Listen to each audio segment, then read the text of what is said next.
Thank you, AJ. Sorry. No, go ahead. If you would start the meeting, just yes. Call the meeting to order, do roll call. Yes. Okay. So we will call this meeting to order, and I will start with roll call. And I have this first name, and I'm afraid I'm going to say it incorrectly. So Elaine Eller Mao? Elaine Eiler Mao. Okay. Thank you very much.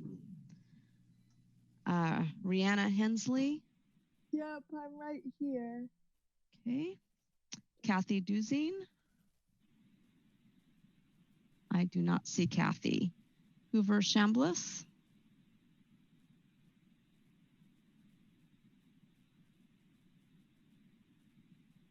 I see Hoover, but Hoover, are you able to confirm that you're here? Yeah. Thank you. Here. Thank you. Lisa Shellman? I'm here. Thank you. Susan Cox? Here. Thank you. Dawn Norden? I do not see yet. And Michelle Weber is here. The second order of business, AJ has asked me to handle. We will need a chair and a vice chair for this committee. So if anyone is interested in taking either of those roles, that'll make it really easy. Otherwise, we may have to just ask some folks for their thoughts on who would be the right folks to take those two roles.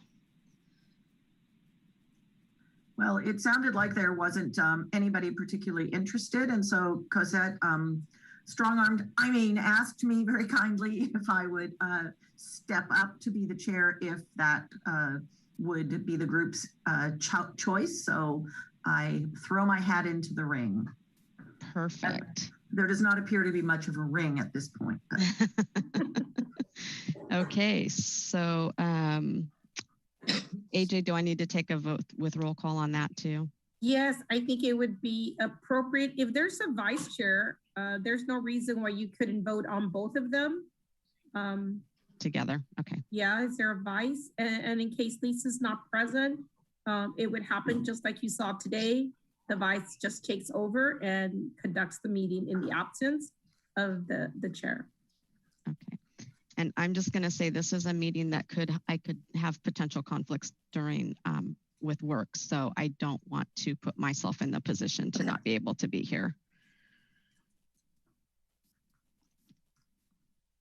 Any takers? Come on, Ruth, you could be vice. I'm going to be here most of the time. Well, Ruth is not actually technically part of the committee. Oh, okay, sorry. Did not know that. Thanks for the offer. I know, I'm used to you running things, so. So of those who are here today, we have Elaine, Rihanna, and Hoover, if you are interested.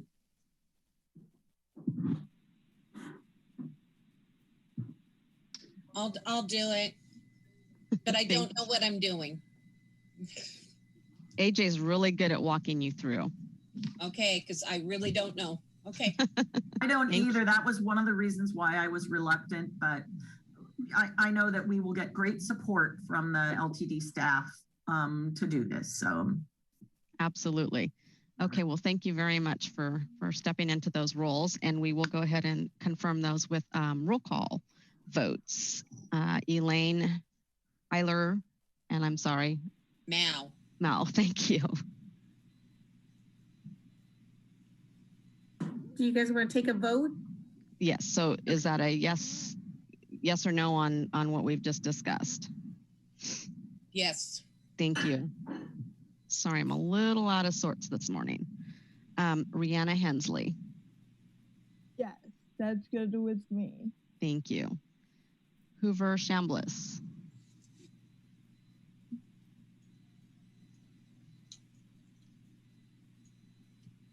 Are you a yes on this, Hoover? Yes. Thank you. Lisa Shellman. Yes. Thank you. Yeah, just leave it. Susan Cox. Yes. Thank you. And I too am a yes. So I will now hand this meeting over to Lisa. And I have put the proper pronunciation of my name next to it. Since we're all going to be meeting together regularly, I think that would be helpful. It's Lisa. Thank you. I appreciate that. Yes. Thank you. Course. It's on my business cards too, because nobody ever says it right. And people don't like being embarrassed by saying your name wrong. So, my guess is that what I am supposed to do now would be to go to the agenda. Is that true? That is correct, Lisa. If you could just look at the agenda, you guys have already voted on the chair and vice chair. And then you go to the first item. Right.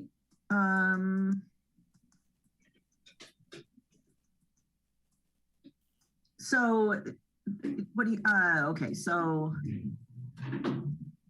where are we in this? You said the first item, there are so many items that. Exactly, and that's okay, you know, that actually, and I don't know if Camille, do you have the agenda up? Are we able to put it up? Because actually it's good for this group to be able to know the structure of the agenda. So that's never a bad idea if Camille could pull it up.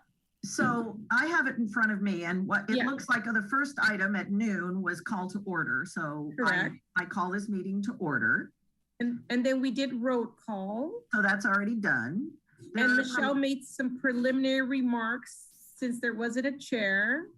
You mean I don't get to make a speech? You can, if you're the chair, you can choose to. Right. My speech is that we are going to move to announcements and additions to agenda. Does anybody have anything to add to the agenda today? It appears that's a no. The next thing it looks like we have is public comment from any audience participation. Do we have anybody who would like to make a comment? Lisa, I am not showing anyone indicating they would like to speak. Thank you. We have the one item we have for action, we have already taken care of by electing the chair and vice chair. Items for board recommendation. My feeling is we're not there yet. Yes, we have none. So the Thanks. And the next is items for information discussion. And we do have some items there. And we have some people who are going to be giving us information. And it looks like we also we're given some materials in the packet. I know that sometimes people are challenged by getting the packet. Does everybody who wants to be able to look at this information have it accessible to them?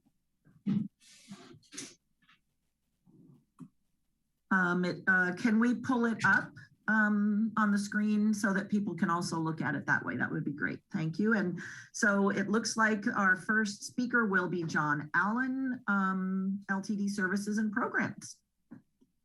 Wonderful. Thank you so much. So I'm going to be very briefly today just talking us through some of the different services that LTD offers and collaborates with partners on throughout Lane County that help get people where they need to go.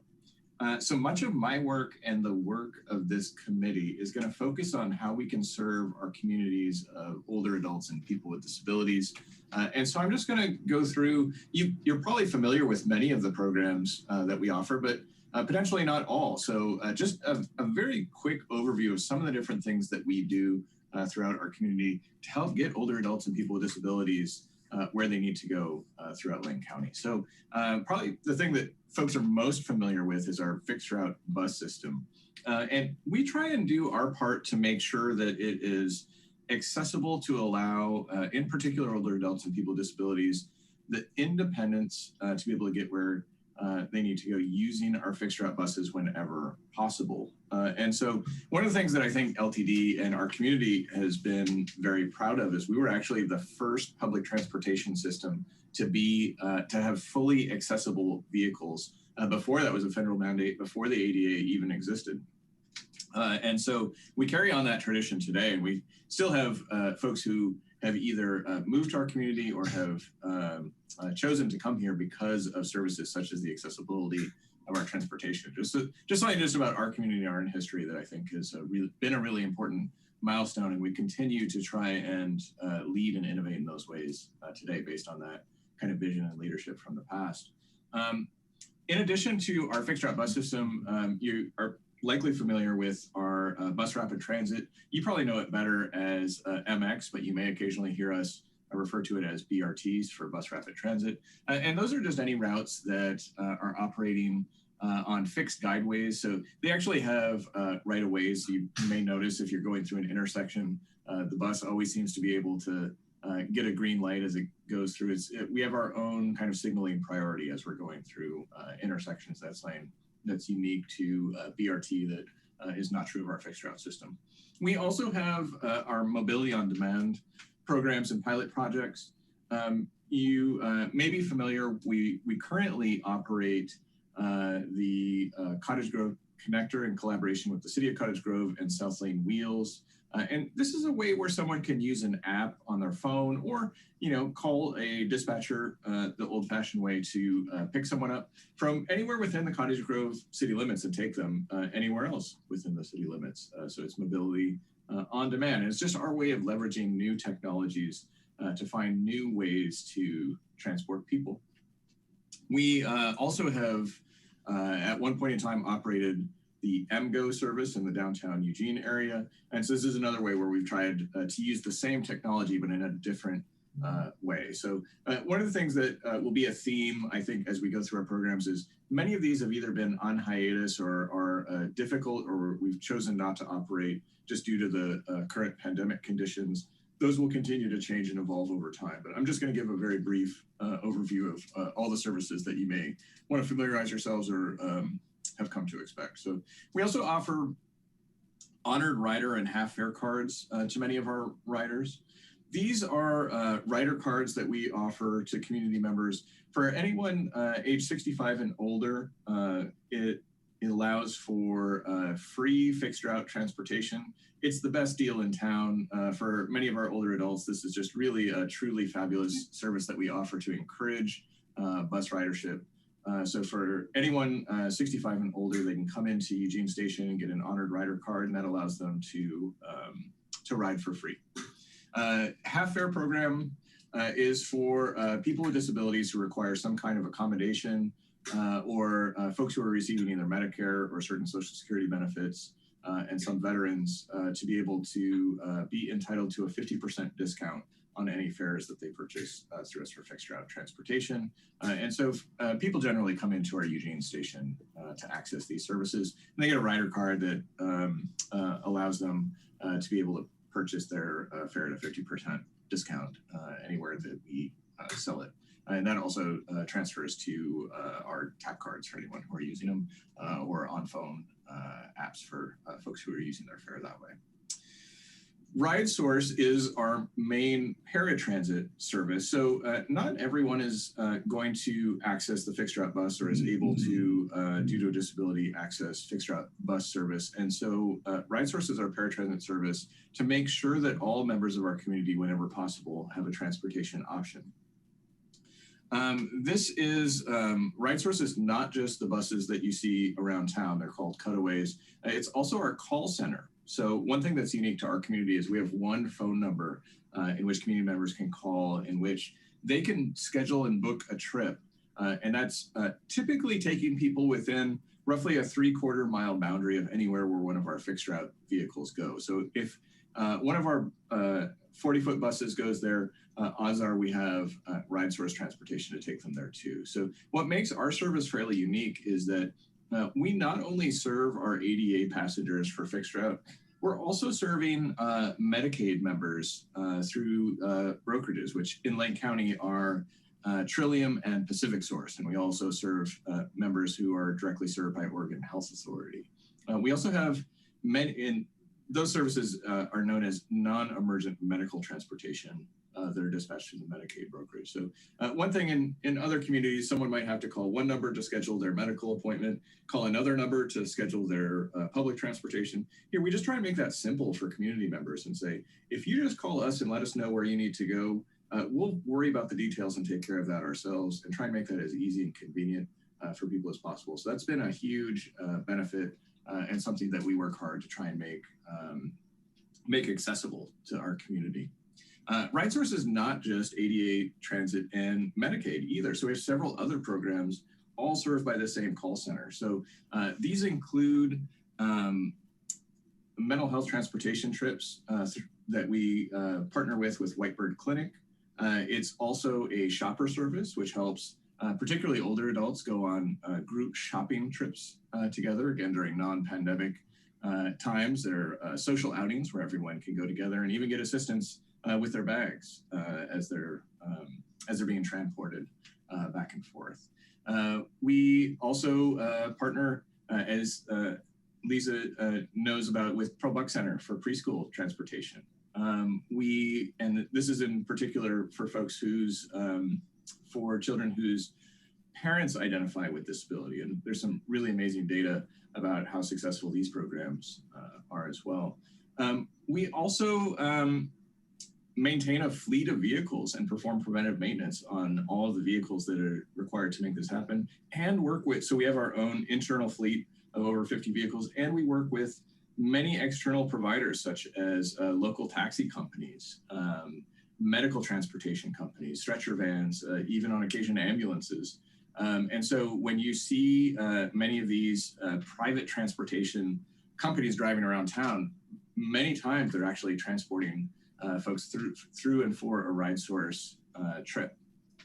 One of the ways that we establish eligibility, so if someone calls RideSource and says, I'd love to ride on RideSource, am I allowed, or is this the right program for me? We do what are called eligibility assessments. So we're basically determining, are any of these programs a good fit for the community member? And we partner with senior and disability services, nonprofits, alternative work concepts, and Whitebird Clinic to perform eligibility assessments where, again, in non-pandemic times, we would actually come to someone's home or do an in-person assessment to determine what's the best ways we can serve you as a community member. How can we best get you where you need to go? Encouraging independence and helping people have options and really some self-determination, and saying, you know, there are some days I may need to be able to ride RideSource, but other days I want to be able to ride the bus. That we encourage that and truly try and foster independence, particularly for older adults and people with disabilities. So we also do travel training. And so we partner with alternative work concepts as our lead travel trainers to be able to help folks, particularly for many of our community members who identify with developmental disabilities, who may just need a little bit of assistance in learning how to use or ride the bus to be able to do so. And in the future, oftentimes without assistance needed. But for folks who may need ongoing support, we also have transit hosts who are stationed at Eugene Station, which can assist with folks who need to transfer from one bus to the other. So many folks are very accomplished bus riders, but may just need a little bit of extra support getting from one bus to another, particularly for transfer situations. So we actually have folks who are able to accommodate that in a way where it allows people to be independent rather than being, say, reliant on others. We have bike lockers at Eugene Station for those who are also using bicycles, and we have bike racks on the majority of many of our fixed route buses.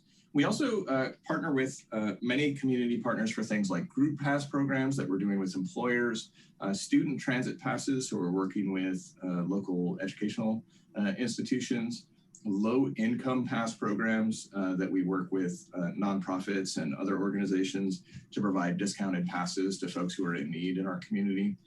And in addition, we're also doing some services that are based on building connections to other areas. So we operate the Rhodey Express in Florence and the Diamond Express that goes between Oak Ridge and Eugene Station. So this is just a very brief overview of just some of the types of services that we're offering and that this group may be working with directly. So we're looking forward to just getting your feedback, recommendations, thoughts, advice on how we can better serve our community. In particular, I think as we all come from perspectives of either being representative or reflective of people identified with disabilities, older adults, and the folks who are serving them. So thanks, everyone.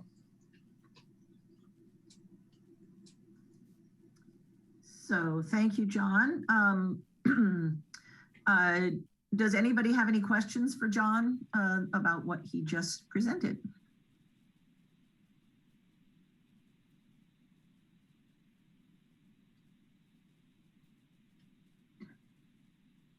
It looks like we are a little bit ahead of schedule here. Is Matt Imlock available? Yes, I am just joining. Camille, will you do me a favor and allow me to share my screen? Yeah, absolutely. There you go. All right.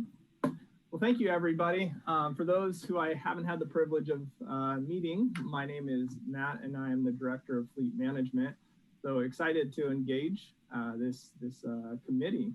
So what we have before us is kind of just taking a look at our future bus procurements. And at the end of this conversation, would love to engage and hear from this committee how we can engage further and in the future. So before we get into our bus procurements, really I wanted to highlight some goals that the board has for LTD as part of our climate action policy statement that the board signed in June of last year, 2020.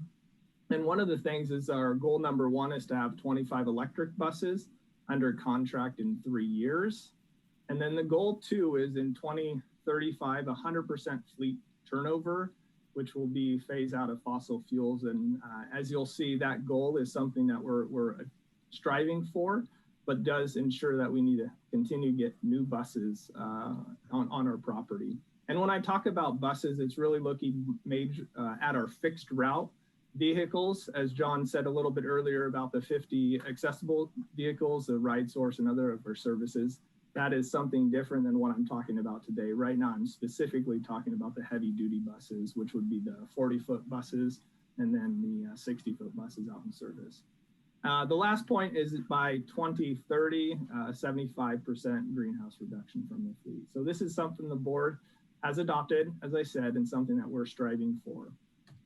Give additional context in our fleet, our fixed route fleet, just from a manufacturer and the size. LTD has 60 MX buses. Those are our BRT buses that are on the fixed guideway, as John alluded to earlier. We have about 19 60-foot buses.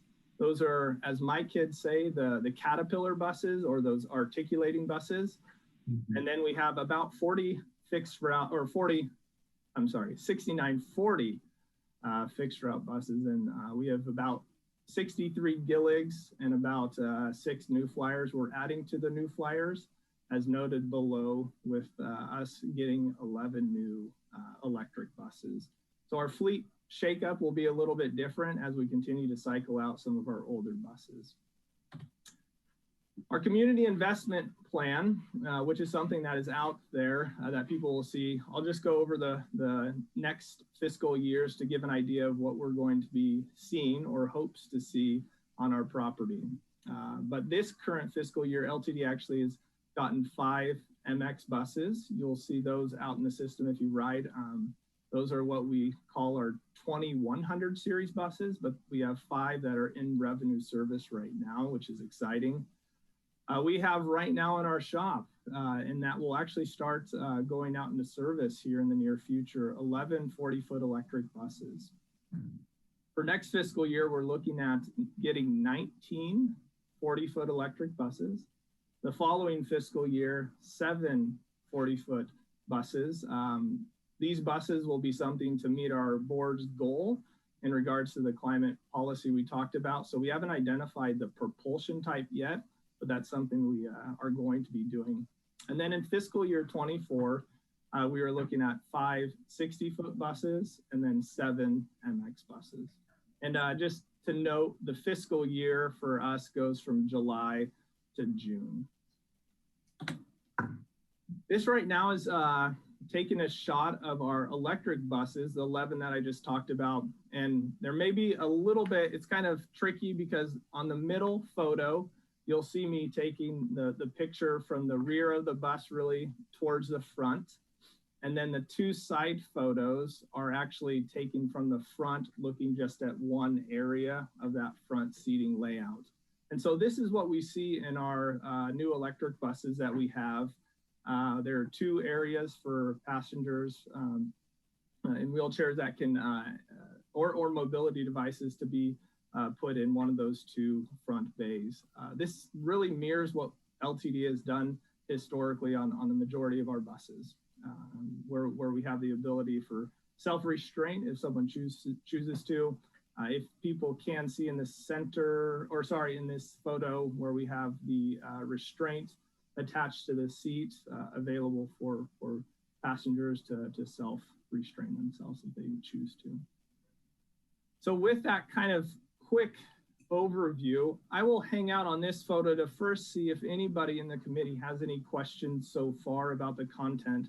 And then just in future, I'd love to engage in a conversation with this group on the next slide about how we can engage with this group later. But for the content that is presented, does anyone have any questions that I can answer? I do. Great, Hoover. Are the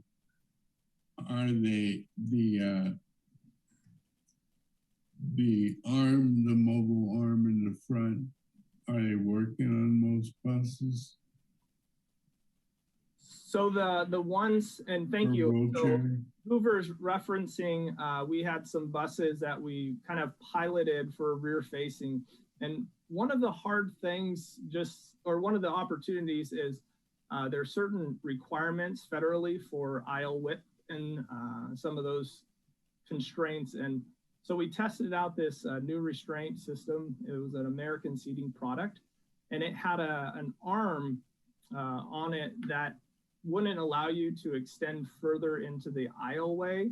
And so we had a group of people come out and test it, and the arm did not work, wasn't allowing for larger mobility devices to work. And so we actually, on this current electric bus, it is not shown in here to have what you're referencing, Hoover, as a rear-facing barrier. That is not included because of what we observed on that test, because it wasn't working for the majority of our mobility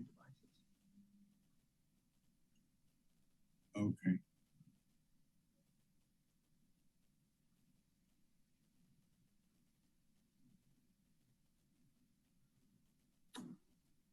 Any other questions? How many seats are on that bus? Total seats, I believe it's 30, 38, high 30s or low 40s. Okay. I can get the exact number for you after this. What's the average seat count on most buses? That's about, for 40s, it's around that. For 60s, it's a little bit more. It varies with our MXs because there's a little bit more standing.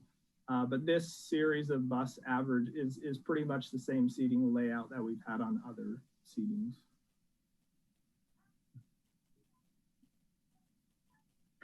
But what I can do is get those averages and send them through, just what LTD's average is on those seatings, just so I'm not shooting from the hip for you. I had a question. What are you doing to ensure people understand the ADA on the bus? Are you putting up signs? Are you doing special buttons? How, like, the right of way, like if a wheelchair comes in, it's appropriate to consider to move, and stuff like that. I'm all for more ADA advertisement and coverage. Yeah, that's a great question. So right now, and it may be tough to see, we do have that as preferred seating for people, and on the windows you can kind of see where it's shown on the window that they are preferred seating for people in mobility devices. So as far as how we can outreach further to communicate to our passengers, that's something we can discuss. And Cosette may have or John may have some additional input into that, but on the buses itself, there are signs identifying those front areas as people with mobility devices take preference for sure. Thank you. Absolutely.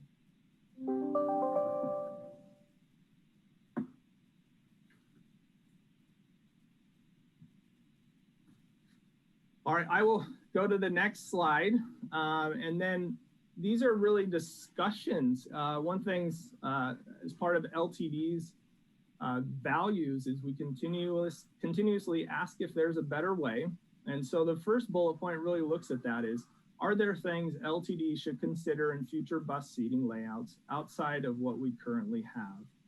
So I would love to open it up to folks here on this committee to provide me feedback is what should we be considering that maybe we haven't considered in the past.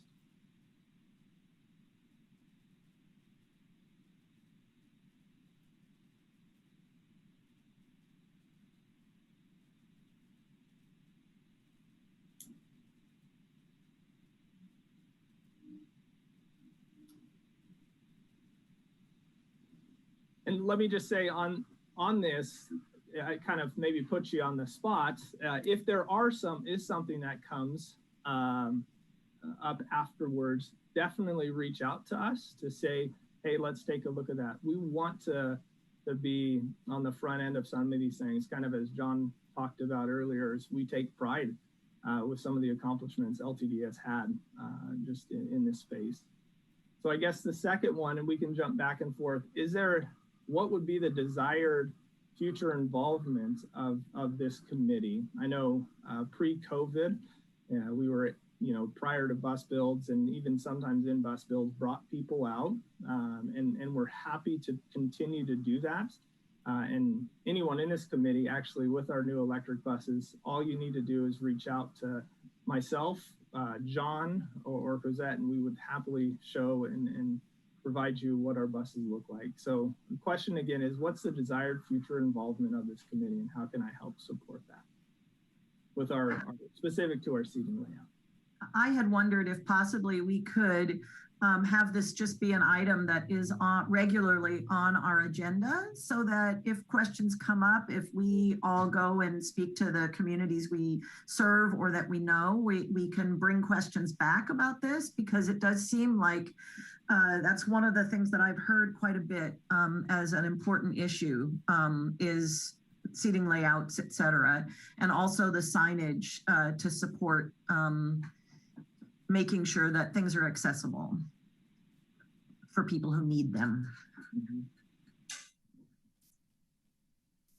I know the chair now that has the authority of some of that. But yeah, if that's an open item for that, I think that would, I'm supportive of that and hearing that feedback for sure, as well as everyone within this group. And I think I interrupted somebody who was going to have something to add. Oh, I was going to ask a question, or it says, are there things LTD should consider in the future bus seating layout outside of what we currently have? And I have no idea what you currently have. So I don't know how to put out there. Are you talking about just this? I would have and be open to any type of feedback as far as our seating layout. Obviously, it's easier, and as you look at the procurement that's coming out, every bus build provides us an opportunity to ask ourselves those questions in the front end. So I could definitely, we can show you we currently have and tour a bus and multiple buses, because there are some unique changes between series based upon when we purchased the bus. But I'm happy to show you some of the buses, and what we're hearing from people might influence what we do on future bus builds. That would be awesome, because my question, or what I would like to see, is spaces provided in these special ADA spots for the caregiver.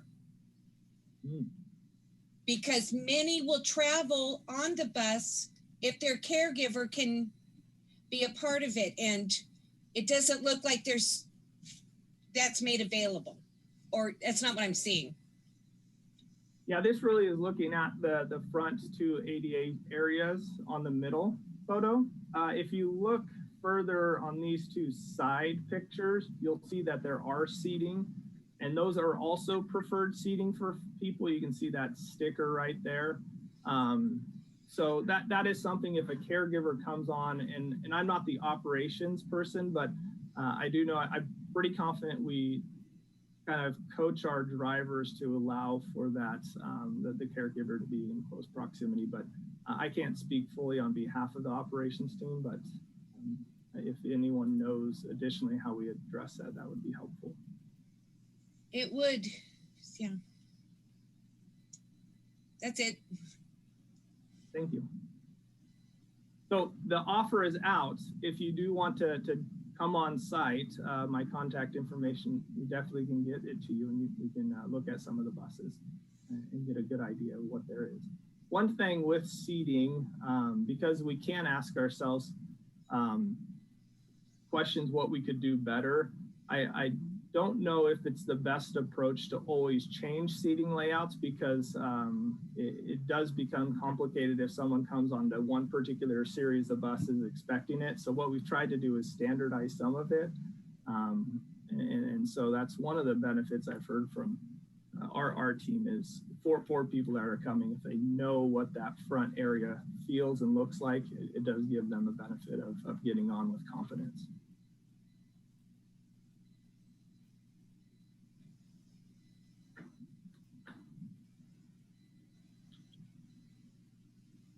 So this is because I'd be happy to add just a little bit of context. Again, this is something that we can have more conversation about in the future, but all of those seats in the front that Matt just showed, including the first, I believe, 1 or 2 seats that are facing forward, are specifically signed for to be reserved for seniors and people with disabilities.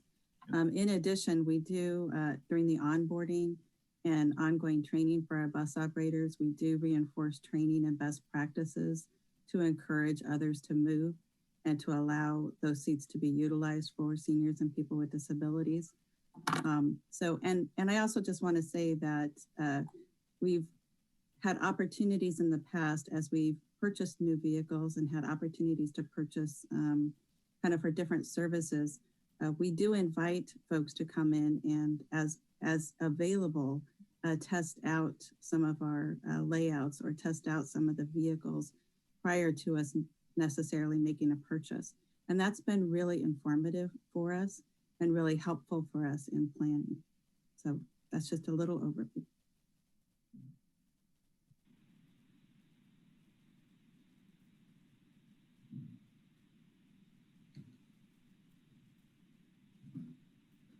All right, I think if no one has anything else, an action item for me is I'll send out just the average seating from a 40-foot to 60-foot buses requested. And again, we're here and available, and continue to love to engage this committee.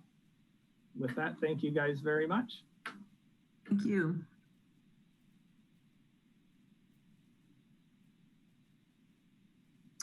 So it looks like the next person we have up would be Heather Lindsey, if there's nothing else. Could I ask a point of order? In the past, participants with this meeting, not necessarily on the board, would be able to contribute. I just am unclear if the invite to this meeting is allowing for that, or if I'm only participating as called upon.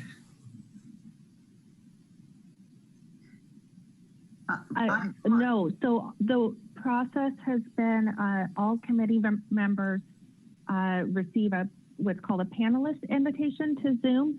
So your active members and active committee members.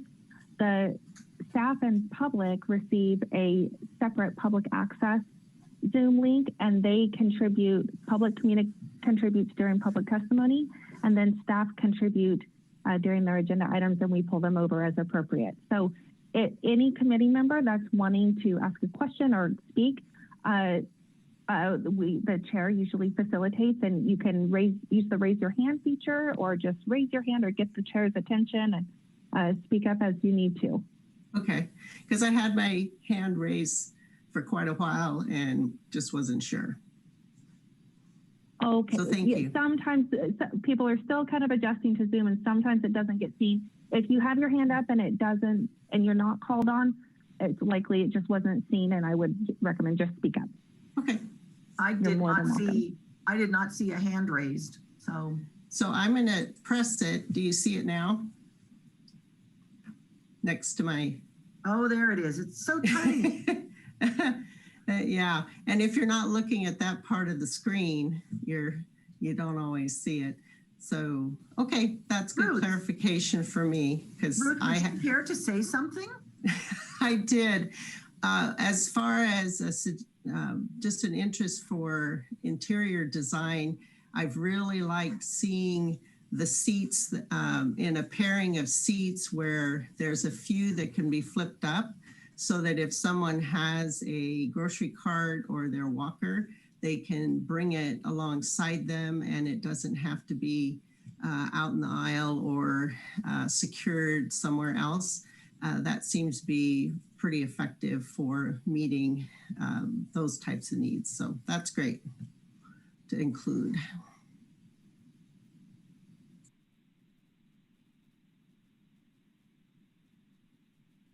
All right, thank you, Ruth. Does anybody else have anything they want to add?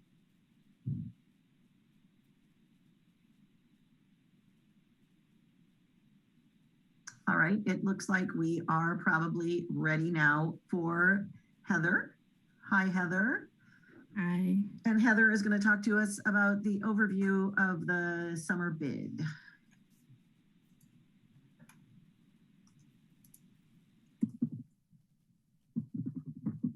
Hi, my name's Heather Lindsey, and I appreciate the opportunity to talk to you guys. I'm going to talk about our summer bid changes. And I'm not sure how many people are familiar with our system, but this is our system map. So you can see that we travel a large area. We go from Coburg to McKenzie Bridge to Dexter, Lowell, Cresswell, Cottage Grove to Veneta, all the way to Junction City. So we cover a large area. So I believe everybody got this handout. So I'm just going to go over it at a high level. So for our summer bid service changes, they're going to take effect Sunday, June 13th. And for the majority of this bid, we looked at our routes and our trips and looked to see which ones were struggling to have some overload issues. And so we really looked at addressing those. You know, we're still in the Health First initiative. And so that's kind of our approach that we took for summer bid. Heather, could I ask a question? When you use the term summer bid, could you just explain a little bit more of what that means? Yeah, sure. We have 3 bids a year that we do. So we do a fall, a winter, and a summer. So right now we're in a winter bid. And so that gives our bus operators a chance to bid on new work. And then it also gives us a chance to look at our schedules and adjust them for like 4J schedules or U of O, LCC, that kind of stuff. So we're required by the union to do at least 3 bids a year. So so currently we're in winter, and this is looking forward to summer bid. So just to understand a little bit, so you're required to do the bids, and so the drivers are able to bid for different routes, and because it makes sense, then you do some changes to the routes and times, et cetera, because that's a good way to time things. Is that the case? Yeah, exactly. Fall is kind of when we do our major service changes. And it also correlates with when LCC and U of O and the 4J Springfield, Bethel districts, you know, start their programs as well. So that gives us an opportunity to add more routes or add more trips you know, depending on what the school systems are doing as well. Thank you. Yeah. Yeah, so so for this bid, we really took a health first initiative. And so we looked at our routes and looked at some of our trips that were having some overload issues. And so we added some trips where we could to help address some of that. The other thing that we did was previously in winter bid, which we're in currently, we did not have routes 27, 33, 55, 73, 78, 85, and 82. We did not have those routes in our current service. And so we added those routes back with the exception of Route 82 for summer bid. So we added those routes back, but we're not quite at pre-COVID levels. So we added just limited trips to those routes that we added back. So for example, Route 33, we added 4 trips back versus the pre-COVID level. So it's limited service that those trips are being added. And then, you know, and then just looking through the rest of this, it's just kind of time point changes that we saw that we needed to adjust to help the drivers a little bit. And then scrolling down to our rural routes, Route 92, Lowell, we adjusted the departure time on Saturday 5 minutes later, just so it matches weekday, and then it also gives our customers 5 minutes extra time to catch that 5:30 departure. And then Route 95, we added an additional 2:30 p.m. trip to that one as well. And so that's kind of sums up our summer bid changes. Does anybody have any questions on this document?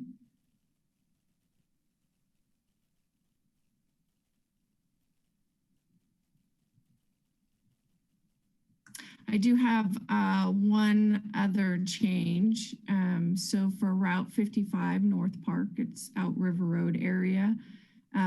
This was not included. This was not one of the routes that was included in our winter bid. And so we couldn't make those adjustments. So now that we're bringing it into summer bid, it's now going to go to our new Santa Clara station. And so we adjusted the route for that. So it'll be arriving and departing in Bay A there at the new Santa Clara station.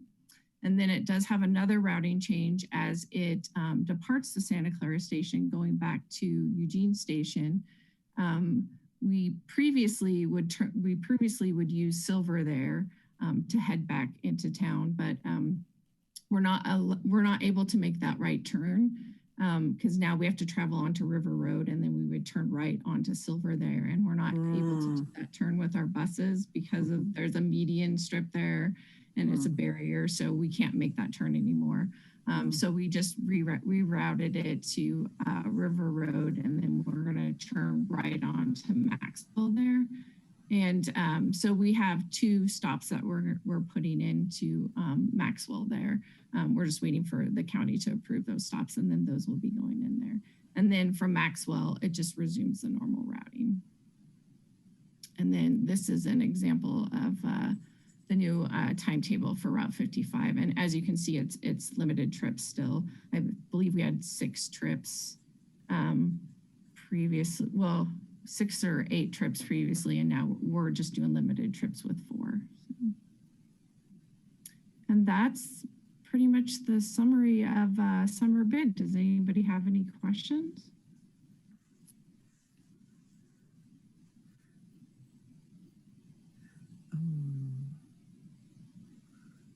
Okay, well, thank you. And I appreciate the opportunity to bring this to you guys and look forward to more conversations with you guys. Thank you. Thank you, Heather. Thanks, Heather. So if nobody has questions for Heather, and it sounded like no, I don't see any hands raised. So it looks like we have Kim Lee is next. Hi everyone, my name is Kim Lee. I'm a development planner here, and thank you for the opportunity to be here. I'm gonna go share my screen really quick.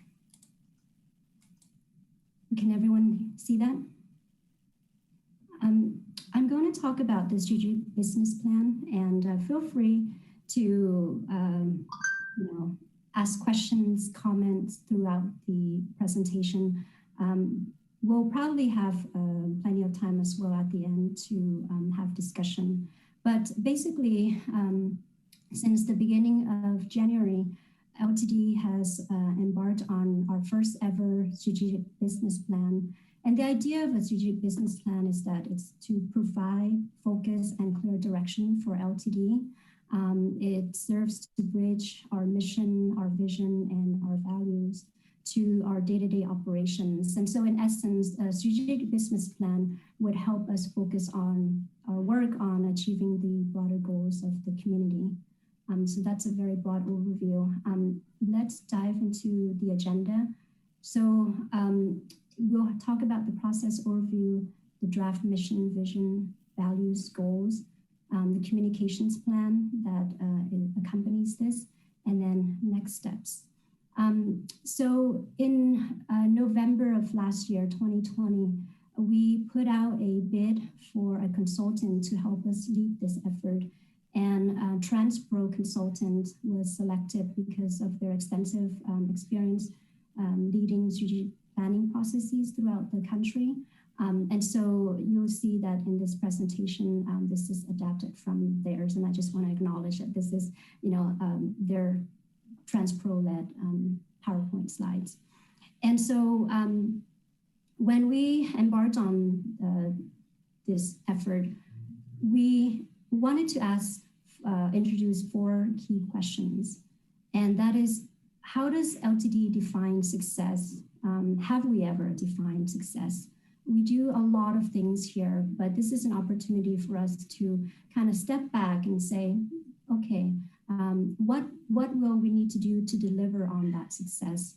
What metrics do we need to track to ensure that what we're doing will be successful? And then who, staff-wise, is responsible for the delivery of those activities and the performance it enhances?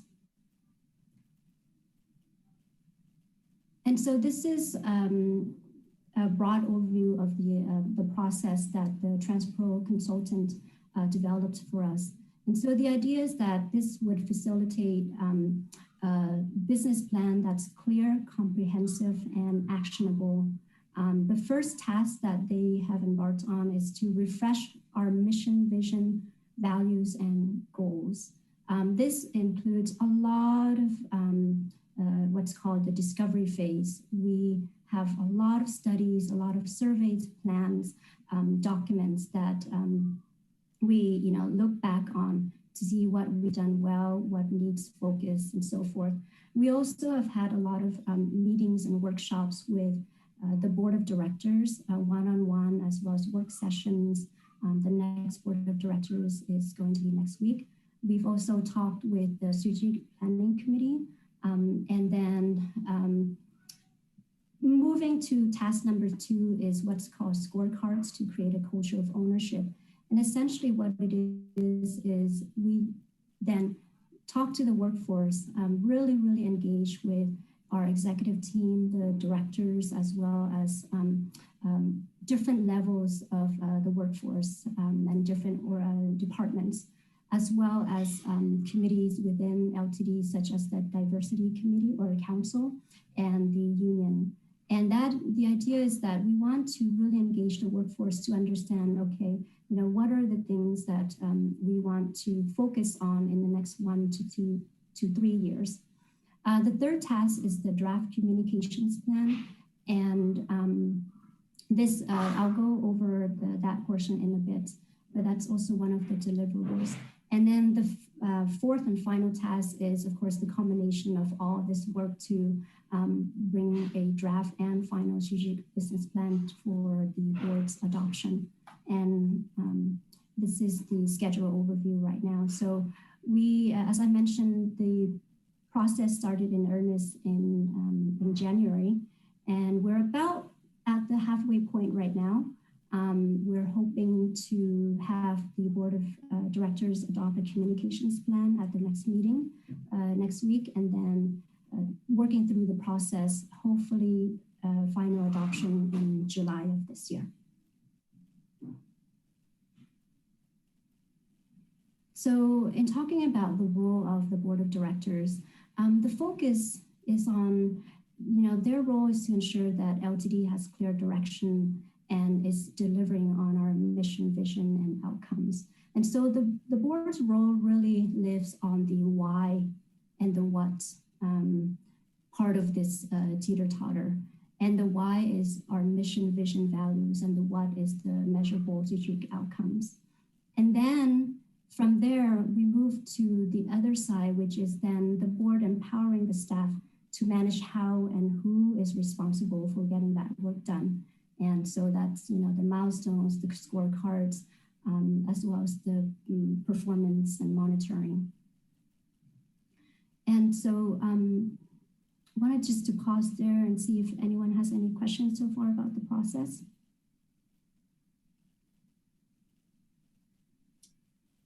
If not, I'll move on to the draft mission, vision, values, and success outcomes. When we talk about the mission, we want to be clear that, this is the question of why does LTD exist? What's our purpose, cause, or beliefs? And the working draft statement right now, connecting our community, while it's short, it actually has had a lot of extensive work behind it, including a number of board as well as strategic planning committee meetings and extensive conversations with the staff, the workforce. And we have had, LTD has currently a mission and vision statement, but one of the things that we realize is that our current statements are can be characterized as long and hard to remember. And so we came up with connecting our community. The word connecting has a lot of, I think, meanings that really encapsulate what LTD does. Connecting as in the transportation network, we get people to places, but also connecting as in the partnerships, as in, I think one person described it as we're the vein of the community, the blood flowing through the community. And so I thought that was very powerful. And then the vision is how can LTD articulate our long-term vision to define success? What are we striving for? And so the working draft that we came up with is that in all that we do, we seek to create a more connected, sustainable, and equitable community. The word connected comes back again. And this is, again, after a lot of discussions with different entities and committees and councils at the agency. And then we also want to encapsulate the values. So how does the workforce, how do we behave on our way to the future? What do we hold dear? And the 6 that we came up with are respect, integrity, innovation, diversity, safety, and collaboration. And recognizing that, there are a lot of things that we value, and we can't really, we started out with a very, very long list, and this is what we narrowed down. The next step in this is I'm actually going to be creating the definitions, the statements that define what these words mean more clearly, but this is what we have come up with. And one note is that, at every department level meeting, before we didn't have the word safety in one of our values, but that came out very strong and clear. And so it was, important to us that we put in safety as one of our value statements. And then leading to the defining the success outcomes. So, we have the mission, vision, and values. That's what the community values are. Now, how does that lead to LTD's work plans? And so this is the 5 areas of focus, what we would call strategic areas of focus that we have for now it's in draft form, but I think it's pretty well defined.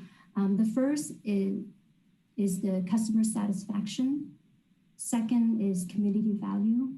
Third is employee engagement. Fourth is financial health. This is performance, but it's we change it to health. And the fifth is sustainability success. And we assign points to each of this, understanding that, you know, there are a lot of things that we do have trade-offs. And so coming out of the pandemic, as you know, we're coming out of the pandemic, what do we want to focus on in the next 1 to 3 years? And right now, our kind of agreement is that we really, really strongly want to focus on customer satisfaction. The other aspect is the community value and employee engagement. We, are looking to swap those because in discussions with our workforce, it was very, very strong as well. That employment engagement is one thing that we want to focus, as well as community value. And we would give definitions to what these are. And so the success outcome definitions that you see here are in working draft form. But the idea is that, we can't be great at everything. We can't be good at everything. But if we focus on these 5 things and really move the needle on them, then this will bring forth, the successes in our community values. So I just wanted to pause there and see if anyone has any questions. So if not, I'm going to move to another component of the strategic business plan, which is the communications plan. We want to make sure that the goals of the plan the communications plan are clear, and that is to inform the workforce and community about the process and goals of the strategic business plan development, as well as the final strategic areas of focus and priorities. And number 2, solicit meaningful feedback at appropriate points in the process to inform the plan. So these are some of the example strategies or tactics that we are engaging during this plan, the development process of the plan. So for example, we have a kind of all hands on deck inside the bus meeting that's held at least once a month, if not every other week. And this is where, we give regular updates to the workforce. We have, as I mentioned, department meetings, board one-on-ones. We have a public website that we're actually putting out this week, and with information for the general public, as well as just advertising on social media. The other aspect of this is a community stakeholder survey. And we wanted to target it to collect meaningful feedback. And so we are looking to your membership here on the CACTC. We'll be inviting you to take that survey, which we're hoping to roll that out as soon as in a week and a half. But some of the examples of questions that we would like to ask you all in that survey is, what do you believe are the 3 most important areas for LTD to focus on in terms of customer satisfaction or improve on? And what do you believe are the important areas that LTD provides value to the community? And on a scale, how important is it that LTD address the following areas in its strategic business plan? So those are some of the examples that you'll see in the survey that we'll be sending out. Moving on to once we hope that the strategic business plan is adopted by the board in July. During the plan rollout, some of the example strategies for communications, communicating about this plan is continue to have board and community engagement and involvement. We'll also use public the website, as well as social media and other print materials to inform the public about this plan. And so the next step in this process is we will next week go to the board and seek the adoption of the communications plan. As I mentioned, we'll be sending out the survey to you as well as various stakeholders in the community. We're wanting to finalize the mission, vision, value statements, and then the draft, the first draft of the plan will be available in May of this year, and final draft will be available in June. And so that concludes my presentation, and I'm happy to take any questions, comments from you all.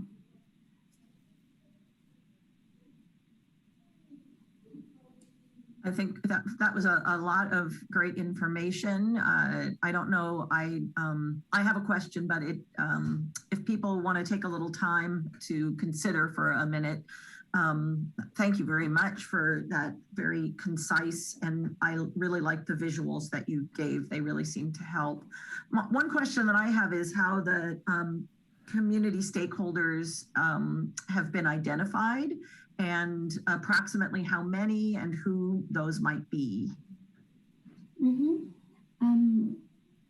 Unfortunately, I didn't include that slide, but so we have a communications team here, and at first, you know, we took the first effort was from staff. We identified the stakeholders and partners that LTD works with on a regular basis, and so that's organizations like United Way, the NAACP, and then we brought that to the strategic planning committee in March and asked for further feedback, and then from their feedback, we added additional stakeholders, and then we categorized them into different, you know, what representations they are within the community. So for instance, are they, you know, environmental organizations?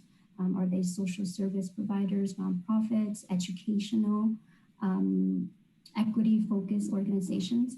I don't have the exact number of stakeholders that we have. I want to say it's at least 30. So, you know, within those categories are a number of organizations represented. So for instance, environmental, we have 350 Eugene. We also have the U of O and different, you know, LCC, different educational institutions. I'd be happy to send out that list to you for your feedback. But we also wanted to make sure that you as representatives of your respective organizations would also be involved. And so that's why I mentioned the survey. We're also asking our board of directors when we go to them next week to provide us with, you know, additional input and organizations that they'd like us to reach out to. We'll also probably have one-on-one meetings, very focused meetings with, you know, selected leaders within organizations as well. Does that answer your question? Yeah, I believe so. I think that list would probably be very interesting. I guess that a question that I would have would be just sort of how we can ensure besides the people who are in this meeting that people who need accessible transportation are being represented, and if that really is mostly coming through this this group, then what the expectation is in terms of how we determine how we can represent that group. Okay, yeah, thank you for that feedback. When we send out the stakeholder survey, I think that we would definitely want to turn to you for input in terms of, you know, who else are we missing in on that list. I'll give you that list, and we would definitely want to make sure that you know, we vet that with you and add additional ones if they're not on there. Thank you. I see Susan has her hand raised. I do. Thank you for all the information. It's a little bit like drinking from a garden hose for my first meeting, but one of the questions that I have with regard to just accessibility, do we do any kind of accommodation for international students? I'm thinking about like the Korean students who come here and don't necessarily speak English very well. Is there some connection with the Asian Pacific Islander leaders? And I'm thinking of Asians specifically, but other communities that would need a little bit of extra help with regard to language or just understanding? I am not sure that we have that level of engagement with those communities right now. I could be wrong, and I'm looking to others on the call here that might be able to answer that. But as far as my understanding, we will be reaching out to the different universities. I can't necessarily say that those universities will reach out to their Asian or AAPI communities specifically. But is there something that you can suggest to us? Maybe there's an organization that we could be reaching out to that we might be missing right now? Sure, I'd be happy to talk with you, about it offline. I think there are a number of just different organizations, not just for the API community. I would certainly think the international program at the university and some of the other places that have a broad network and umbrella that could just, it's another way to network and also get other people aware as well. Okay, great. Yeah, we can reach out to you. Sorry. I see that Ruth has her hand raised also. Ruth? Yeah, I'll just chime in. Great presentation of what's being developed. And am I understanding as we do the surveys that if we provide a different prioritization of those different values, that what we saw earlier in your presentation of a scoring, is that going to adjust based upon if the community of stakeholders decide that there's a different focus they would like LTD to have, that's open for change through this process. And my other thought is, are we reaching out to the veterans and associations that are business and industry, as well as the social service audiences? Yeah, I can tackle that question, and if AJ wants to jump in, I would encourage that as well. So yeah, like I said, it's we are still developing this, and the process is still ongoing, which means nothing is finalized. And that is one reason why we want to reach out to these different organizations, is that, if we, of course, worked a lot on the back end, right, to try to figure out, okay, we always know that things like customer satisfaction is very important to us, sustainability. And that's a big umbrella of things, programs that we can do that would kind of filter into that. But we might be missing something. And that's where we hope that all these feedback would come in to help us with that. And like you said, maybe something will rise a little bit more to the top than others that we're thinking of right now. But that's the first part of the question. The other question, so that's a good thing. I do not put veterans organization, but I'll make a note of that. We do have social service and nonprofit agencies. We also have things like LCOG, the senior services. Was there another one that you mentioned that I...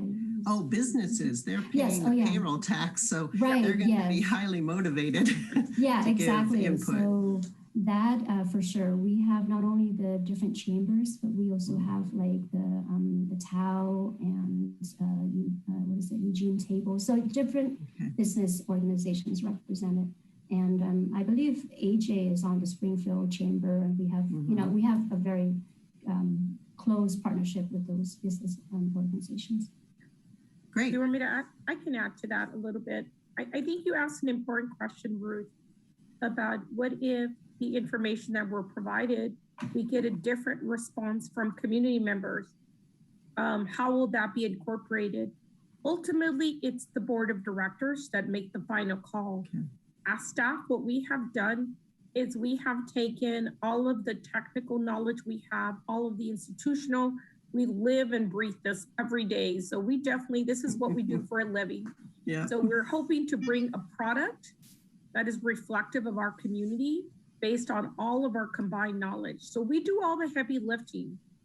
But after that, of course, we need to accept public comment and let the community tell us how we did and where we got it right or where it needs to be modified or where, you know, there's disagreement. We would take that information to the board of directors and likely modify it ourselves or recommend a modification. But ultimately, it's the board of directors that would say, based on what was presented before us, based on the community input, we may have our own opinion or we'll accept, you know, what we're given. But the board, and the nice thing about this committee, we do have Don Noren, Michelle Weber, and Susan Cox. So they're able to hear you today really saying, hey, if you miss somebody, let's offer. And that's what we're looking for today, is letting you know what we're doing, but letting you know that we don't know everything. We can, you know, you guys are involved in a lot of other organizations. So the more you provide us, it makes our knowledge bigger. So at the end, the board of directors can feel confident that people, not only did we reach out, but people connected us with other people. And therefore we got the best representation, that the board will feel comfortable at some point making a decision about that. So that is our goal. So today your input is very important, especially as Susan mentioned, some of the organizations that perhaps we don't regularly make contact with, that maybe we should, especially during this process. So it's going to be really key that we continue to hear from all of you and anybody you need to connect us with. Yeah. Well, thanks, AJ. And that's my main concern, is there's no point in offering a survey if the input doesn't change the dial at all. And so if there's genuine interest in that input, you also help the community to feel like they are being responded to. And I know that LTD has worked hard with their community image and presentation of services to make sure it is designed for the stakeholders in investment for the community needs. And I just want to make sure that's still going to be a part of this whole inclusion process. So it sounds like that's what you're doing. I'm just supporting it. Absolutely. And this is definitely Michelle's and Susan's first meeting, but I think, you know, for future meetings, as they get, you know, and it's not only their first meeting of this kind, they've only attended a couple of board meetings, so they're really getting to know the technicalities. But I think this committee is really an opportunity for them to hear from community members and for them to take back this information when they're with the full board and say, you know, we heard concerns from our stakeholders that want to provide input, but want to make sure that their input is accepted and heard and considered prior to a decision. So I think you making those comments is very important, because somebody could be listening on or watching this at a later time and having the very same question. Is LTD putting a survey off and at the end they stay with what they developed? It's good that we do have that conversation, and it is a topic. So Ruth, I know you run your own service, and you know the importance of us all doing that. So thank you so much for even like bringing it up. It's very helpful. You're welcome. Thanks.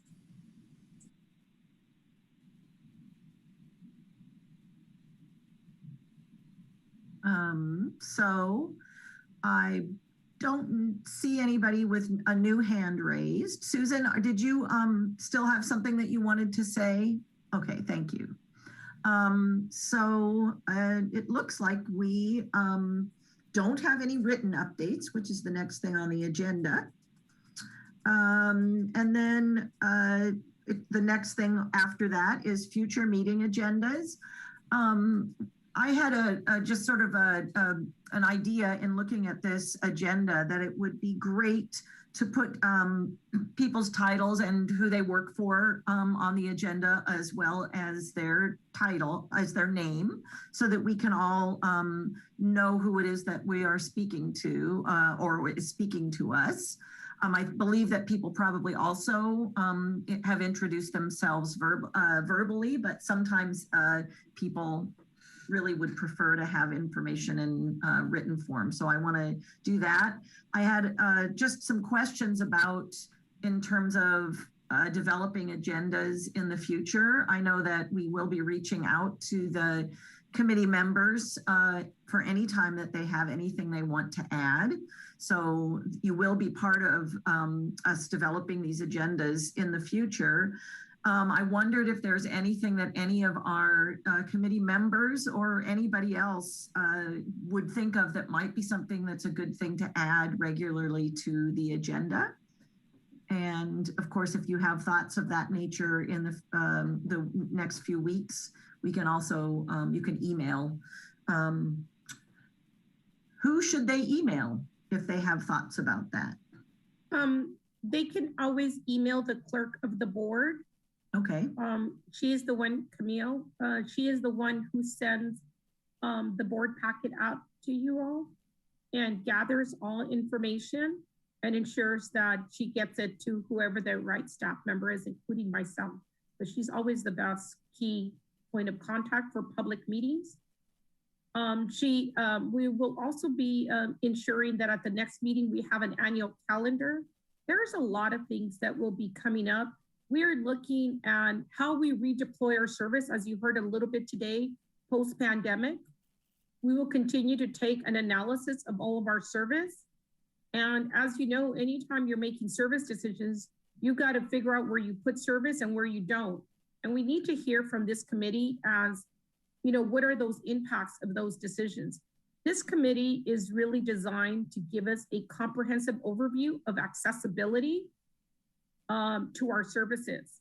At the board level, there's a lot of discussions about big picture. You saw the big map with a lot of squiggly lines with a lot of routes. But what we forget that in between those routes, there's people and how do they access buses? So today, John gave you a good overview that the fact we do fixed route, we do bus rapid transit, but we do a lot of other services to fill those gaps. So as we move forward in making decisions, especially about different mobility options, we need to hear from you who have those connections with different people.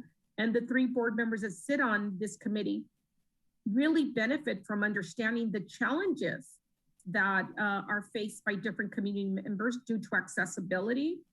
And they're definitely a great voice for all of us on the board of directors. So I do want to thank you for your continued support.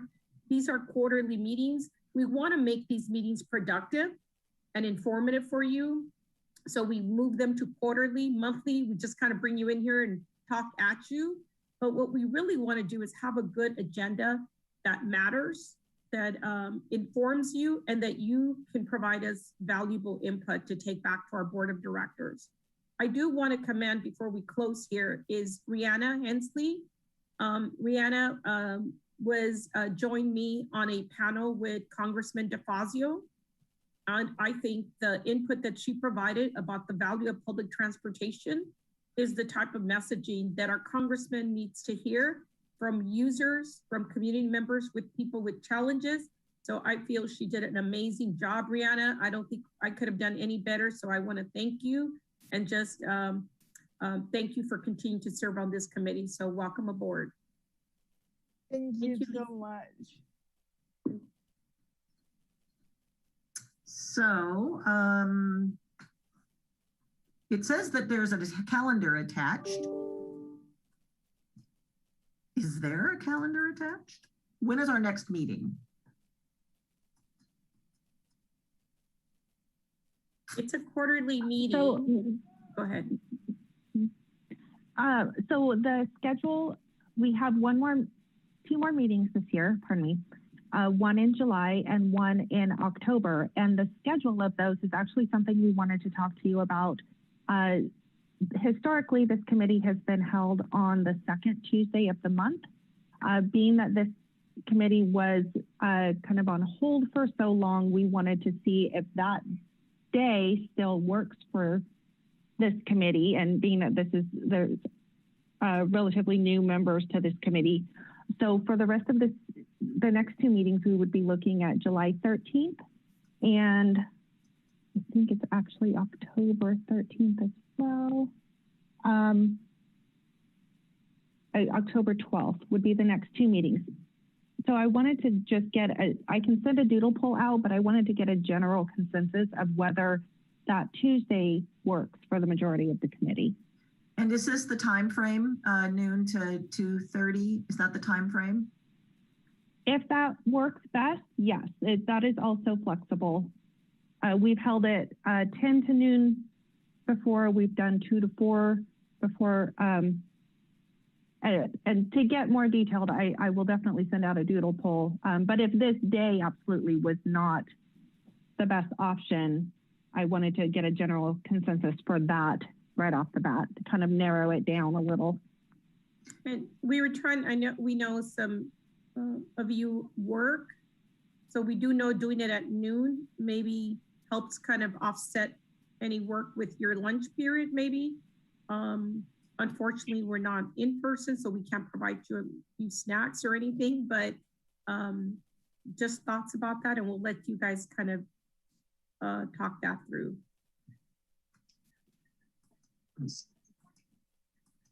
Elaine, go ahead. Oh, I'm sorry, Elaine. Wednesdays are a heavy Zoom day for everybody, and we're sitting on Thursday, aren't we? So never mind. Yeah, I'm sorry. I believe it was a Tuesday we were looking at, Tuesday the 13th of July. Tuesdays are good. I personally have something, unfortunately, sitting right in those meetings between 1 and 3 on the 13th of July. But I think a doodle poll maybe would help us to resolve any issues people have with timing. That would be an issue for me, but it might be fine for others. Of course, Elaine has already said she's really hoping not to have to do the chair part. So, but I think a doodle would be great. Susan, go ahead. I think for me, it's helpful, whatever time it is, that it's always the same. So you can depend on this is when it's going to be and calendar it in. The other question I had, in July, is there, maybe not by July, but in October, maybe July, are there going to be any possibilities of in-person meetings or a hybrid of in-person and Zoom? I can answer that. I don't know if July is realistic. I would say our public meetings will probably follow whatever we do about board meetings. If our board meetings are back in person, it's likely that we will then follow our committee meetings. I mean, I was feeling a little optimistic a few weeks ago as our numbers were so down and everything was opening up, and now everything's going in the reverse. And of course, we hope it's temporary because people are still getting the vaccine. But I would say if we want to play it safe and just plan ahead, we can just say July is a virtual, so people can plan accordingly. And then we'll plan for in-person in October, unless this committee were to decide that virtual is more accessible. You know, accessibility is one of the main priorities of this committee. So I would say that we could put that on the agenda for July, is talk about accessibility in public engagement. And this may actually be helpful for all of LTD's public meetings, is for this committee to really talk about the fact that we have heard that the fact that these meetings are virtual provide people who have physical disabilities or even time constraint or language barriers. They can go back and watch everything in slower motion or can watch it remotely, can watch it at different times. Right. So there is an accessibility element that I would really think that we could put maybe on this committee's to-do list to talk about that. And maybe in the meantime, you can talk to people in your circle, in your organizations, and engage them in that conversation about, how do you think public meetings could be more accessible? Does the recording, our meetings are now broadcast via television, Zoom, and we do a link so the recordings are included for people who weren't able to participate. Susan, Michelle, those of you may not know, LTD's meetings have never been recorded before. Zoom was our first time. So our meetings have not been accessible except for in-person, or you can request minutes. Those were your only two options before. So we have increased that accessibility. So maybe July virtual, and then we'll put on the agenda that you guys will discuss that, okay? Thank you for that. So I just want to, because we're only having 4 meetings a year, I do want to stress that I would love for us, for instance, if the survey, which is that going out in July, is that correct? Or? I think it's going out in May. In May, okay. Yes. So there are things that are going to come up and hopefully be communicated to the members of this group in between meetings that might be things that we want to reflect on in the next meeting. And if that is true, those of you who are on this committee, I urge you to really consider, we're only meeting 4 times a year, and we definitely want to make sure that our voices are heard and that we are considering matters of accessibility throughout the year, not just at our quarterly meetings. So since you have volunteered to be part of this committee, we urge you to really consider how these things are going to affect accessibility moving forward for all of our community. So I believe that we are now at the end of our agenda, and we are at the end of our time. Is that true? Perfect. So do I need to move to adjourn this meeting? Or do I need to ask somebody to move to adjourn? You can just adjourn. You can say, I hereby adjourn this meeting, and we're good. All right then. With no other comments that I see, I hereby adjourn this meeting.